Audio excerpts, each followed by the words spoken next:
contando que o ex-ajudante de ordens do ex-presidente Jair Messias Bolsonaro, o Mauro Cid, afirmou que é inexistente uma ata citada pela defesa de Jair Bolsonaro que contesta as explicações, a delação do ex-ajudante de ordens. Vamos falar com ela, que entende muito e tudo do Supremo Tribunal Federal, Janaína Camelo, que tem acompanhado esses últimos dias que estão antecedendo o julgamento do ex-presidente Jair Messias Bolsonaro e essas revelações de Mauro Cid. Nos conte mais o que ele revelou ao Supremo Tribunal Federal. Ótima tarde. Muito boa tarde para você, Bruno. Boa tarde a todos. Pois é, novas revelações, né? Sempre uma tentativa aí de mudar nos últimos segundos qualquer fato ali, qualquer questão antes do julgamento que está marcado para a semana que vem ali do núcleo crucial. Então, o que aconteceu? Essa ata, Bruno, ela foi registrada pela defesa de Marcelo Câmara, pelo advogado de Marcelo Câmara. Marcelo Câmara também é um dos réus ali da denúncia, mas não do núcleo de Jair Bolsonaro, de outro núcleo. Mas a defesa registrou essa ata sobre aqueles diálogos no Instagram entre o advogado de Marcelo Câmara, que é o Eduardo Kuntes, e Mauro Cid, né?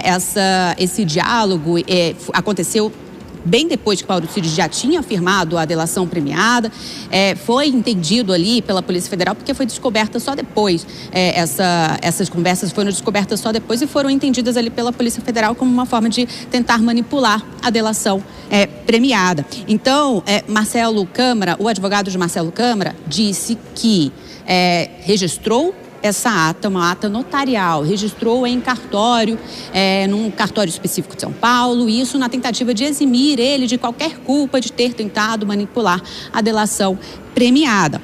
Ao protocolar essa ata notarial do processo, ele disse o seguinte: foi especificamente num cartório de São Paulo, no 2º tabelionato de notas de São Paulo. E essa ata notarial, ela foi usada, como foi anexada no processo de Jair Bolsonaro, foi usada pela defesa de Jair Bolsonaro, foi usada pela defesa de Walter Braga Neto, dizendo que Mauro Cid violou as regras da delação premiada, questionando então a delação premiada de Mauro Cid e pedindo a nulidade desse acordo de delação premiada.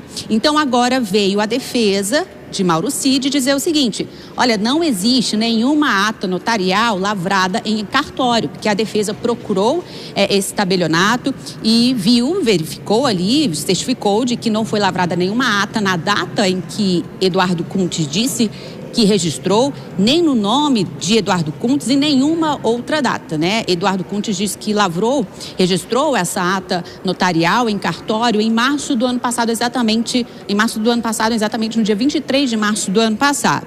Então a defesa de Mauro Cid diz o seguinte: ao STF, protocolou ontem ao STF uma petição dizendo que essa ata foi juntada aos autos com o evidente propósito de tumultuar, se não falsear, o devido processo legal, induzindo o STF ao erro e comprometendo a rigidez de todo o feito.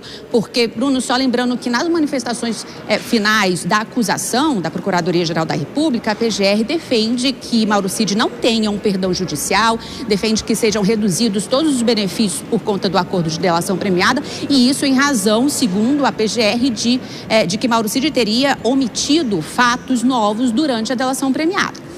Bom, só lembrando também que tanto Eduardo Kuntes quanto também Fábio Weingarten Fábio Weingarten é um ex-assessor de Jair Bolsonaro e também ele foi envolvido em toda essa história aí de tentativa de atrapalhar as investigações por conta de tentar descobrir o que Mauro Cid disse em delação premiada. Eles acabaram sendo alvos de um inquérito no STF, né, por tentativa de obstrução de justiça. E aí a acusação ali, a PGR diz que Mauro Cid não deve ter ali todos os benefícios que ele pediu por ter omitido fatos na delação premiada. Agora, o que o advogado de Marcelo Câmara diz, Eduardo Kuntes, ele confirma que, na verdade, ele não registrou essa ata em cartório.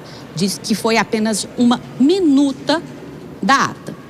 Então, aí, revelações novas, né, Bruno? Fatos novos aí antes do julgamento que está marcado para a semana que vem. A gente segue acompanhando tudo por aqui. É com vocês. A gente segue sim contando com você muito na semana que vem. Então vamos reforçar esse olhar na semana que vem, ficar de olho nesse julgamento. Começa na terça-feira. Não somente reforçar a nossa cobertura, quanto a segurança também será reforçada ali no entorno do Supremo Tribunal Federal, aqui do Distrito Federal. A gente vai conversar muito na semana que vem, justamente sobre o julgamento do núcleo 1, núcleo importante, que é do ex-presidente Jair Messias Bolsonaro. Janaína Camelo, obrigado pelas informações.